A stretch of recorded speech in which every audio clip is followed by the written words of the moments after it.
నమస్కారం, సఖీ కార్యక్రమానికి స్వాగతం.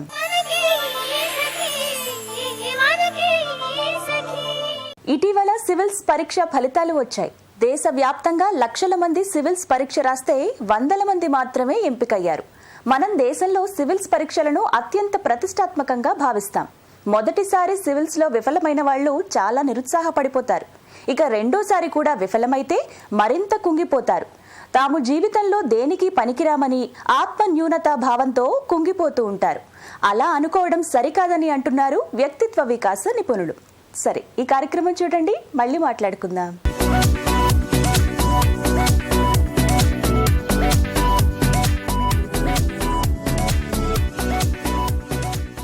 నమస్కారం, స్ఫూర్తి కార్యక్రమానికి స్వాగతం.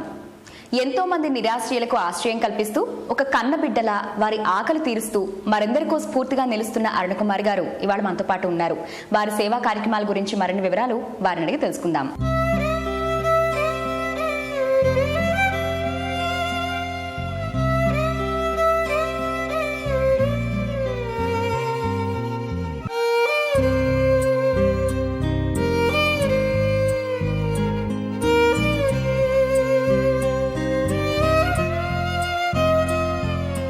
నమస్కారం అండి. ఎలా ఉన్నారు? బాగున్నా అండి. ఓకే, ముందుగా మీకు అభినందనలు తెలుపాలి. ఎందుకంటే ఎంతో మంది ఆకలి తీరుస్తున్నారు, ఎందరో నిరాశ్రయులకు ఆశ్రయం కల్పిస్తున్నారు మీ ట్రస్ట్ ద్వారా. అందుకని మీకు మా తరఫు నుంచి అభినందనలు తెలియజేసుకుంటున్నాం. అసలు ఇంతమందికి ఒక బిడ్డలా ఆదరిస్తున్నందుకు మీకు ఎలా అనిపిస్తుంటుంది? చాలా సంతోషంగా ఉంటుంది. నాకు వాళ్ళందరికీ, మా పేరెంట్స్కి నేను ఏ విధంగా చేసుకున్నానో అలాగే చేయాలనే నా ఉద్దేశం. ముఖ్యంగా ఇక్కడ డబ్బు ముఖ్యం అనేది కాదండి, నాకు వాళ్ళతో గడపడం అనేది చాలా ఇంపార్టెంట్.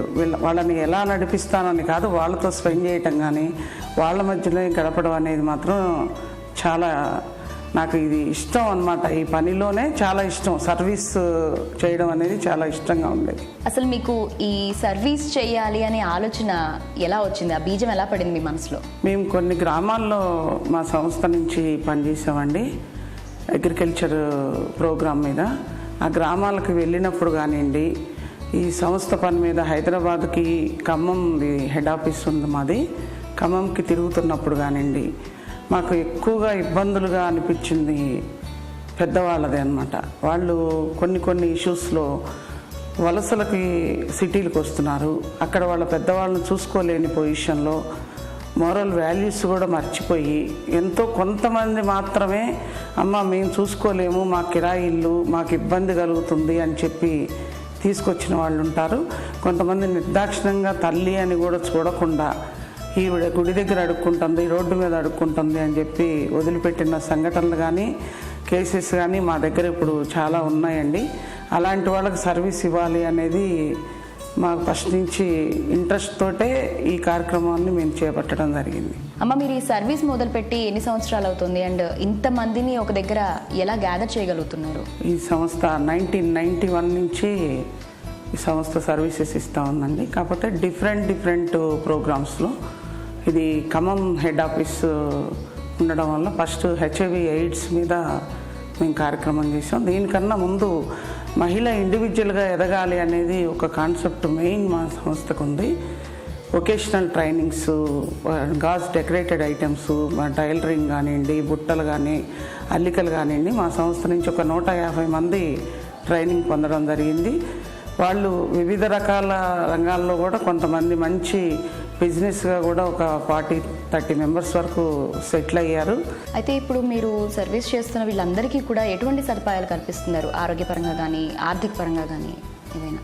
వాళ్ళకి ఇప్పుడు ఓల్డ్ ఏజ్లో ముఖ్యంగా కావాల్సింది, నేను భోజనం ఎంత ఇంపార్టెంట్గా పెడతానో, మంచి ప్రేమ, పలకరింపు, ఆదరింపుతో వాళ్ళకి ఒక బిడ్డలా దగ్గరయ్యాను. అదేవిధంగా నేను ఎక్కడ లోకల్ డొనేషన్స్ తోటి ఇది స్టార్ట్ చేసామండి. ఫస్ట్ హైదరాబాద్ స్టార్ట్ చేసినప్పుడు 6 సంవత్సరాల క్రితం ఒక 10 మందిని చూద్దాము అని అనుకున్నాం. 10 మంది ఇలా 40 మంది వరకు మా సంస్థ చూడగలుగుతూ ఉంది. ఫుడ్ అండి, వాళ్ళకి భోజనం సదుపాయం 7 days 7 items బ్రేక్ఫాస్ట్ ఇస్తాం. వారంలో 2 రోజులు ఇడ్లీ ఉంటుంది, ఒకరోజు దోశ, ఒకరోజు 4 3 days ఉప్మాలు కానీ కిచిడి కానీ ఉంటుంది. మధ్యాహ్నం లంచ్లోకి ఒక నూరిన చట్నీ, సాంబార్, పులుసు, కర్రీ. తర్వాత నా చేతులతో నేను స్వయంగా వండి పెట్టుకుంటేనే నాకు చాలా హ్యాపీగా ఉంటుంది. నేనే కుక్ చేసి పెట్టుకుంటాను. వాళ్ళకి నేను వండి పెట్టింది వాళ్ళు తిని బాగుందమ్మా అంటే నాకు చాలా సంతోషం. నేను ఇంకా ఎంతో నాకు బలంగా నేను ఇంకొక వెరైటీ చేయాలి. వాళ్ళు ఏదైనా పిల్లల్లాగమ్మా చాలా రోజులైంది, ఒక 10 రోజులైంది పూరీ తిన్నామంటే పూరీ చేసి పెట్టాల్సిందనమాట. అది ఎంత కష్టమైనా నాకు వాళ్ళు ఇష్టంగా అన్నప్పుడు నాకు ఆ పనే చాలా ఇష్టంగా ఉంటుంది. హెల్త్ పరంగా అపోలో హాస్పిటల్ నుంచి వాళ్ళు టోటల్ మెడిసిన్స్ కానివ్వండి, చెకప్స్ కానివ్వండి మాకు అంతా సర్వీస్ ఇస్తూ ఉన్నారు. ఈ ఓల్డ్ ఏజ్ హోమ్ కాకుండా ఇంకెటువంటి సేవా కార్యక్రమాలు చేపడుతున్నారు మీ సంస్థ ద్వారా? HIV/AIDS చిల్డ్రన్కి మెడికల్ అండ్ న్యూట్రిషన్ సపోర్ట్, తర్వాత ప్రెగ్నెంట్ ఉమెన్కి మేము సపోర్ట్ చేసామండి. HIV positive pregnant women. ఆ ఉమెన్ ఒక ఉద్దేశం ఏంటంటే పాజిటివ్ ప్రెగ్నెంట్ అయినప్పుడు తనకి బేబీ స్టార్టింగ్ నుంచి మేము మెడ్రాస్ వైఆర్జీ కేర్ వాళ్ళ కొలాబరేషన్ తోటి ప్రతి ఇయర్ వచ్చి ఒక 18 నుంచి 20 వరకు డెలివరీస్ చేసి మేము అందులో అన్ని సక్సెస్ అయిన కేసులు ఒక 10 కేసెస్ వరకు మేము వాళ్ళ నెగిటివ్ బేబీస్ని ఇచ్చి కలెక్టర్తో అప్రిషియేట్ పొందడం జరిగిందండి మా సంస్థ నుంచి. అమ్మ, మరి మీరు చేస్తున్న ఈ సేవా కార్యక్రమాలకి గాను ఎటువంటి గుర్తింపు లభించింది మీకు? ఏదైనా అవార్డులు, రివార్డులు కానీ, అప్రిసియేషన్స్? హైదరాబాద్ స్టార్ట్ చేసినప్పటి నుంచి 7 ఇయర్స్ తర్వాత మా దగ్గరికి ఆర్డీఓ గారు, ఇది డిజేబుల్ దాని కిందకు వస్తుంది, ఓల్డ్ ఏజ్ పీపుల్ది, డిజేబుల్ ఏడీ గారు, తర్వాత జాయింట్ కలెక్టర్ గారు కొంతమంది విజిట్ చేయడం జరిగింది. చాలా వండర్ఫుల్ ప్రోగ్రామ్ అని చెప్పి ప్రతి మహిళా దినోత్సవానికి కానివ్వండి, వరల్డ్ ఎల్డర్స్ డే రోజు కానివ్వండి, మా సంస్థను మాత్రమే గుర్తించి అవార్డు ఇచ్చి సన్మానం చేయడం జరుగుతూ ఉందండి. చాలా హ్యాపీ. వాళ్ళ తరపు నుంచి గవర్నమెంట్ ఎయిడ్ శాంక్షన్ అయింది మాకు. తర్వాత వాళ్ళ ఎంకరేజ్మెంట్ తోటి, సో మాకు గవర్నమెంట్ సపోర్ట్ ఉంది అని చెప్పి ఎంకరేజ్మెంట్ తోటి వాళ్ళ సపోర్ట్ తోటి నేను మరి కొంతమందికి ఇంకా సపోర్ట్ ఇవ్వదలుచుకున్నాను. ఇంకా కొంతమందిని కూడా ఎంతమంది వచ్చినా నా దగ్గరికి నో ప్లేస్ అని చెప్పకుండా నేను తీసుకోగలుగుతున్నాను. అందుకని ఎవ్వరూ ఇబ్బంది పడకుండా అవకాశం లేనటువంటి వాళ్ళు మా సంస్థను సంప్రదించండి. మాతోటి మేము ఎట్లాంటి వాళ్ళనైనా మేము తీసుకొని మీకు సర్వీసెస్ ఇస్తాం. మీలాగా సేవా దృక్పథంతో ఇలాంటి వృద్ధులకి సేవ చేయాలి అనుకునే వాళ్ళకి మీరు ఇచ్చే సందేశం ఏంటి? మేము ఇచ్చే సందేశం ఒకటేనండి, మనకు చెయ్యాలి అని మనసులో తపన ఉన్నప్పుడు ఎటువంటి కార్యక్రమం అయినా చేయగలుగుతుంది. దీనిలో స్పెసిఫిక్గా నేను చెప్పేది మాత్రం మహిళ ఖచ్చితంగా చేయగలుగుతుంది. ఎట్లాంటి ఓర్పుని, సహనాన్ని కూడా తను బరాయించగలుగుతుంది. కాబట్టి మా సంస్థ నుంచి మాత్రం మేము ఒక 100 మందికి సపోర్ట్ చేస్తాము. అలాగే ప్రతి ఒక్కళ్ళు ఎవరికి వాళ్ళు, నేను నాకు చెప్పినట్టుగా సమాజం మనకేం చేసింది కాకుండా మనం సమాజానికి ఏం చేయబోతున్నాము అనే ఒక కాన్సెప్ట్ తోటి ప్రతి ఒక్కరూ కూడా, మహిళ అయినా సరే, జెంట్ అయినా సరే, ఎవరైనా సరే మీరు ముందుకు రావాలని చెప్పి కోరుకుంటున్నాను. మీరు నడిపేది వృద్ధాశ్రమం అంటే ఇంకా ఏజ్ అవ్వగానే కొంతమంది అనారోగ్యం పాలై కూడా చనిపోతూ ఉంటారు. సో అలాంటి వాళ్ళకి దాన సంస్కారానికి మీకు ఎటువంటి సపోర్ట్ లభిస్తుంది బయట నుంచి? GHMC మహాప్రస్థానంకి మేము వాళ్ళకి తీసుకెళ్ళడం జరుగుతుంది. ఇక్కడ ఎవరు రిఫరెన్స్ ఉన్న వాళ్ళకి ఇంటిమేషన్ చేస్తాము. లేనటువంటి వాళ్ళకి పోలీస్ డిపార్ట్మెంట్కి, ఈ వార్డు మెంబర్కి ఇంటిమేషన్ చేసి వాళ్ళకి దాన సంస్కారాలు, వారు మాకు పోలీస్ లా అండ్ ఆర్డర్ కానివ్వండి, గవర్నమెంట్ అధికారులు కానివ్వండి, సంగారెడ్డి కలెక్టరేట్ నుంచి ఏడీ డిజేబుల్ మోతీ మేడం అని ఉన్నారు. చాలా యాక్టివ్ లేడీ అండి. ఎటువంటి లోపాలున్నా చక్కగా తను చెప్పి మాకు సరిదిద్ది తను ఎంకరేజ్ చేస్తూ ఉంటారు. అమ్మ, ఇలాగే మరింత మందికి సేవ చేసే శక్తిని మీకు ఆ దేవుడు ప్రసాదించాలి అని మనస్ఫూర్తిగా కోరుకుంటూ మీకు ధన్యవాదాలు తెలియజేసుకుంటాను. Thank you. చూశారు కదండి, ఇది ఇవాల్టి స్ఫూర్తి కార్యక్రమం. మరో కార్యక్రమంతో మళ్ళీ కలుద్దాం. అంతవరకు సెలవు. నమస్తే. వైఫల్యాలు ఎదురైనప్పుడు నిరాశ కలిగించే ఆలోచన రావడం ఎవ్వరికైనా సహజమే. కానీ అలాంటి ఆలోచనల నుంచి ఎంత తొందరగా బయటపడితే అంత మంచిది. వైఫల్యాల నుంచి పాఠాలు నేర్చుకుంటే మరీ మంచిది. ఓటమిని తట్టుకోవడం చెప్పినంత సులభమేం కాదు. కొంచెం ఒత్తిడి ఉంటుంది. కానీ తెలివైన వారు ఓటమి నుంచి చాలా తొందరగా బయటపడతారు. రెట్టించిన ఆత్మవిశ్వాసంతో మళ్ళీ ప్రయత్నం మొదలు పెడతారు. సరే, ఈ కార్యక్రమం చూస్తారా? మళ్ళీ మాట్లాడుకుందాం.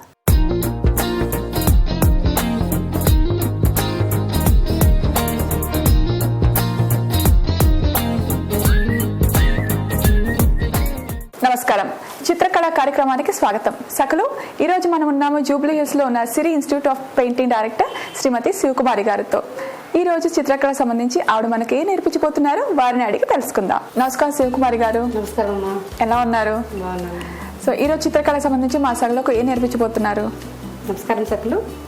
మనం పెయింటింగ్లో భాగంగా బ్యాక్గ్రౌండ్స్ వేసేసుకొని మనం డిఫరెంట్ టైప్ ఆఫ్ ఫ్లవర్స్ ఎలా చేయాలో చూస్తున్నాం కదండి. అందులో భాగంగా ఇంకొక బ్యాక్గ్రౌండ్ అంటే ఇంతకుముందు మనం బ్యాక్గ్రౌండ్ బ్లాక్ కలర్ వేసేసి ఫ్లవర్స్ ఎలా చేయాలో చూసాము. మరి బ్లాక్ కాకుండా కొంచెం డిఫరెంట్ కలర్స్ కూడా ట్రై చేద్దాం. అలా ఇప్పుడు ఇందులో కొంచెం నేను ఆరెంజ్ షేడ్ బ్యాక్గ్రౌండ్ ఇచ్చానండి. దాంట్లో ఒక సింపుల్ ఫ్లవర్ మనం పెయింట్ చేస్తే ఎట్లా ఉంటుందో చూద్దాం. అలాగే అండి. జస్ట్ ఇట్లా పర్పుల్ కలర్ తీసుకున్నానండి. బ్యాక్గ్రౌండ్ ఇటు ఆరెంజ్ షేడ్ ఉంది కాబట్టి కొంచెం పింక్ కానీ పర్పుల్ షేడ్ కానీ మనం ట్రై చేద్దాము. ఇప్పుడు దీన్ని తీసుకొని మనం ఇందులో కొంచెం light and dark shades use చేసుకుంటూ ఒక ఫ్లవర్ని మనం పెయింట్ చేయొచ్చు. సో బ్యాక్గ్రౌండ్ డార్క్ గా ఉంది కాబట్టి మనం shading of the flowers light colours కొంచెం లైట్ అనమాట. అంటే కొంచెం మనం తీసుకునేది కాంబినేషన్ కొంచెం అట్లా కాంట్రాస్ట్ అనమాట. బ్యాక్గ్రౌండ్ డార్క్ తీసుకున్నాం అనుకోండి, కొంచెం మనం తీసుకునే ఫ్లవర్స్ కానీ అవి కానీ కొంచెం లైట్ గా అదే ఇప్పుడు బ్యాక్గ్రౌండ్ లైట్ ఉన్నప్పుడు ఇది కొంచెం డార్క్, అట్లా కొంచెం తీసుకుంటే కాంట్రాస్ట్గా అది ఇంకొంచెం బాగా కనిపిస్తుంది. ఈ విధంగా మనం పర్పుల్ కలర్ తీసుకొని అందులో కూడా లైట్ అండ్ డార్క్ షేడ్స్ తీసుకుంటూ చూడండి. వైట్ హైలైట్స్ ఈవెన్ మిడిల్లో పుప్పొడి పువ్వులో కనుక ఉన్నట్టు ఆ ఎల్లో షేడ్ పడగానే ఆ ఫ్లవర్కి వచ్చేసి అందం అనేది కానీ, నెక్స్ట్ గ్రీన్ షేడ్స్లో కూడా కొంచెం లైట్ అండ్ డార్క్ షేడ్స్ తీసుకున్నామండి. సింపుల్గా ఆరెంజ్లో కొంచెం జస్ట్ లైట్ అండ్ డార్క్స్తో బ్యాక్గ్రౌండ్ ఇచ్చేసాను. ఫ్లవర్ అనేది పర్పుల్ అంటే కాంట్రాస్ట్లో ఉండడం వల్ల కూడా చూడండి ఆ కలర్ బ్యాక్గ్రౌండ్తో ఇది ఇంకొంచెం ఫ్లవర్ అనేది బాగా ఎలివేట్ అయి కనిపిస్తుంది అనమాట. Awesome painting, it's very nice. And తల్లి ఇక్కడ ఇద్దరు పిల్లలు ఉన్నట్టుంది, నాకైతే చాలా బాగుందండి. ఇంత మంచి పెయింటింగ్ మా సకల కోసం చూపించినందుకు సుకుమారి గారు ధన్యవాదాలు. నమస్కారం. ఇదండి ఈనాటి చిత్రకళ కార్యక్రమం. మరో ఎపిసోడ్లో మళ్ళీ కలుసుకుందాం. అంతవరకు సెలవు, నమస్తే. ఓడిన వారు ముందు ఓటమిని అంగీకరించాలి. ఎక్కడ విఫలమయ్యామో నిష్పక్షపాతంగా పరిశీలించుకోవాలి. తప్పొప్పులను సమీక్షించుకోవాలి. మళ్లీ పోరాటానికి మానసికంగా సిద్ధమవ్వాలి. ఎందుకంటే విజయ సాధనలో సమస్యలను చూసి భయపడితే గెలుపు రాదు. వాటిని ఎదుర్కొంటూ ముందుకు సాగాల్సిందే. ఎన్ని ఓటములు వచ్చినా వాటి నుంచి గుణపాఠాలు నేర్చుకుంటూ ముందుకు వెళితే సివిల్స్లోనే ఎలాంటి విజయమైనా సాధించవచ్చు. సరే, ఈ కార్యక్రమం చూస్తారా? మళ్ళీ మాట్లాడుకుందాం.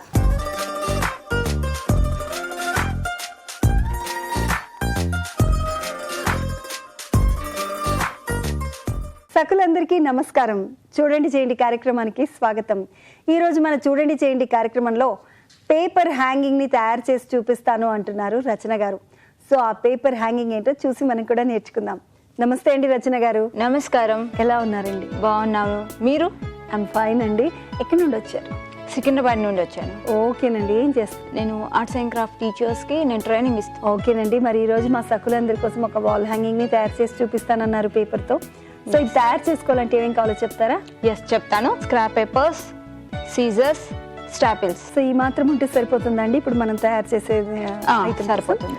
ఓకే. సో ఫస్ట్ ఏం చేస్తాం? ఫస్ట్ వచ్చేసి నేను స్క్రాప్ పేపర్స్ అన్నాను కదా ఇందాక, స్క్రాప్ పేపర్ తీసుకున్నాను. సో మనం లెంత్ వచ్చేసి 10 mm లేదంటే 20 mm కూడా తీసుకోవచ్చు. మన వాల్కి డిజైన్ బట్టి, కలర్ని బట్టి, కలర్ అనేది సైజ్ అనేది మన ఇష్టం అండి. ఇంకా మనం సెలెక్ట్ చేసుకోవచ్చు. అలా అన్నమాట. ఈ లెంత్లో ఇలా కట్ చేసుకుంటే సరిపోతుంది. ఇలా లెంత్ అనేది, హైట్ అనేది అలా మనం సైజుని బట్టి, కలర్ని బట్టి మన ఇష్టం. ఇంకా అది మాత్రము ఓన్లీ నేను ఐడియా చూపిస్తాను అంతే. సో నేను ఇక్కడ వచ్చేసి నేను రెడ్, పింక్, ఎల్లో, గ్రీనిష్లో ఎల్లో తీసుకున్నాను. Like mustard yellow, green, lemon yellow టైపులో. ఓకే, కలర్ కాంబినేషన్ బట్టి నేను ఈ 3 కలర్స్లో తీసుకున్నాను. చూడండి ఇక్కడ సైజ్ కూడా కొంచెం చూడండి ఇక్కడ. ఓకే, ఒకదానికన్నా ఒకటి step by step and that ఈక్వల్గా ఉండాలి. ఇక్కడ ఎంత వదిలేసామో ఇక్కడ కూడా అంతే వదిలేయాలి. అండ్ దట్టు మనం డబల్ ఫోల్డ్ తీసుకున్నాను, ఈక్వల్గా ఉండాలి. మనం ఎంత అయితే తీసుకున్నాం, ఫర్ ఎగ్జాంపుల్ ఇది తీసుకున్నాం అనుకోండి, కరెక్ట్గా ఈక్వల్ ఫోల్డింగ్లో పెట్టేసి ఇలా ఫోల్డ్ చేసుకుంటే సరిపోతుంది. ఓకే. సో అలానే నేను అన్ని ఫోల్డింగ్స్ తీసుకున్నాను. ఇక్కడ బిగ్ సైజు అని ఇలా పట్టుకోవాలి లెఫ్ట్ హ్యాండ్ని. నెక్స్ట్ వన్ దాని కింద, నెక్స్ట్ వచ్చేసి దాని కింద ఇలా పెట్టేసుకోవాలి. Small one, medium one, big one. And hanging అన్నాను కదా, నేను వాల్ హ్యాంగింగ్ అన్నాను కాబట్టి మనం వేరే థ్రెడ్స్ అలాంటివి ఎందుకు యూస్ చేయడం, ఎందుకు కలర్ పేపర్స్ అయితే మనకు అవైలబుల్గా ఉంటాయి ఇంట్లో. అండ్ దట్టు మనం యూజ్ చేసేది కలర్ పేపర్సే కదా. అక్కడ వేస్ట్గా మిగిలిన కలర్ పేపర్స్ దాంతో నేను స్ట్రిప్ తీసుకున్నాను 3mm సైజ్లో. సో ఇక్కడ మిడిల్లో ఇలా పెట్టేశారు, ఫోల్డ్ చేసి ఇలా చూడండి, ఇక్కడ క్లియర్గా తెలుస్తుంది. ఓకే, ఇలా ఫోల్డ్ చేసి గట్టిగా పట్టుకొని మనం స్టాప్లర్స్ తీసుకొని స్టాపిల్తోని ఒక్కసారి గట్టిగా నాట్ చేస్తే సరిపోతుంది. పిన్ చేశాను కంప్లీట్గా అన్నిటికీ. సో నెక్స్ట్ ఈ స్మాల్ వన్ ఉంది కదా, ఈ స్మాల్ వన్ అండ్ ఇది ఇక్కడ తీసి పట్టుకున్నాను ఇట్లా. ఓకే, అండ్ నెక్స్ట్ ఎడ్జెస్ మళ్ళీ ఎడ్జెస్ అన్ని అటాచ్ చేయాలి మనం. ఓకే, కొంచెం ఇక్కడ క్లియర్గా జాగ్రత్త చేసుకుంటే అంతా సరిపోతుంది క్లియర్గా ఇలా. ఓకే అండి, చూడండి ఎంత చక్కగా ఉంది. ఇక్కడ ఫైనల్గా ఇక్కడ గ్లూ అవన్నీ స్టిక్ చేసేది, పేస్టింగ్ అదంతా వర్క్ లేకుండా వెరీ ఈజీ యాక్టివిటీ కదా. స్టాపిల్ చేస్తే సరిపోతుంది, స్టాపిల్ చేస్తే ఇలా సరిపోతుంది. ఓకే, ఇలా. అండ్ దట్టు మనం ఇలా డబుల్ ప్లాస్టర్తో వాల్ హ్యాంగింగ్ చేసుకోవచ్చు, లేకపోతే ఎలా అయినా టై చేసుకోవచ్చు, ఎలా అయినా ఉంటుంది ఇలా. నైస్. ఇలా ప్రిపేర్ చేసింది ఏదైనా ఫుల్లీ ప్రిపేర్డ్ థింగ్ ఏదైనా ఉందో చూపిస్తారా? చూపిస్తాను. ఫైనల్గా ఇలా ప్రిపేర్ చేసుకోవచ్చు కలర్ఫుల్గా. అండ్ మన ఇంట్లో అని బెడ్రూమ్స్లో ఎక్కడైనా డెకరేట్ చేసుకోవచ్చు, వాల్ హ్యాంగింగ్ కదా. Anyway nice. ఇవన్నీ కూడా మనకి ఇష్టం వచ్చిన ఆర్డర్లో మనం డెకరేట్ చేసుకోవచ్చు అండి. మనకి ఇష్టం వచ్చిన పేపర్స్ మీద పెట్టేసి డెకరేట్ చేసుకుంటారా, పార్టీలో డెకరేట్ చేసుకుంటారా, ఇంట్లో వాల్కి డెకరేట్ చేసుకుంటారా, అది మీ ఇష్టం, మీ క్రియేటివిటీ. ఓకేనా? ఎనీవే రచన గారు, మా సకులందరికీ ఒక బ్యూటిఫుల్ హార్ట్స్ని పరిచయం చేశారు, కలర్ఫుల్ హార్ట్స్ని. థ్యాంక్ యూ సో మచ్, ధన్యవాదాలు. Thank you. చూసారు కదా రచన గారు ప్రిపేర్ చేసిన హార్ట్ని, నిజంగా చాలా క్యూట్గా ఉంది కదండి. సో మరి ఇంకెందుకు ఆలస్యం, మీరు కూడా ట్రై చేసి చూడండి. అంతేకాదు, మీలో కూడా ఇలాంటి క్రియేటివిటీ ఉంటే మీరు కూడా చూడండి చేయండి కార్యక్రమంలో పాల్గొనాలనుకుంటే వెంటనే మాకు డయల్ చేయండి. మరి మా ఫోన్ నంబర్ 040225556540. ఈ నెంబర్కి డయల్ చేయండి, చూడండి చేయండి కార్యక్రమంలో పాల్గొనండి. ఇది ఇవాల్టి చూడండి చేయండి కార్యక్రమం. మరో అందమైన ఎపిసోడ్లో మళ్ళీ కలుసుకుందాం. అంతవరకు సెలవు, నమస్తే. ప్రస్తుత పోటీ ప్రపంచంలో చాలా మంది దేనికి సహనం పట్టలేకపోతున్నారు. ఏదైనా అనుకున్న వెంటనే జరిగిపోవాలి అన్న ఆతురత పెరిగిపోతోంది. అనుకున్నవన్నీ ఉన్న ఫలంగా ఇన్స్టెంట్ గా జరిగిపోవాలని కోరుకుంటున్నారు, లేకపోతే భరించలేకపోతున్నారు. ఫలితం వచ్చేదాకా కూడా సహనం వహించటం లేదు. అది సివిల్స్ లాంటి పోటీ పరీక్ష అయినా సరే ఒక్కసారికే రావాలి అన్న ఆలోచనలతో పెరుగుతున్న జనరేషన్ ఇది. అనుకున్న లక్ష్యం సాధించాలంటే అది సాధించే వరకు పోరాడే తత్వం ఉన్నవారే కాస్త ఆలస్యమైనా గెలుపు శిఖరాలు అధిరోహిస్తారు. సరే, ఈ కార్యక్రమంపై మీ అభిప్రాయాలు, సూచనలు మాకు రాసి పంపించండి. మా చిరునామా Sakhi, ETV, Ramoji film city, Hyderabad 501-512. మా ఇమెయిల్ ఐడి sakhi@etv.co.in. మా ఫోన్ నంబర్ 0402355640. ఇది ఇవాల్టి సఖీ కార్యక్రమం. రేపటి సఖీలో మళ్ళీ కలుద్దాం. అంతవరకు సెలవు, నమస్తే.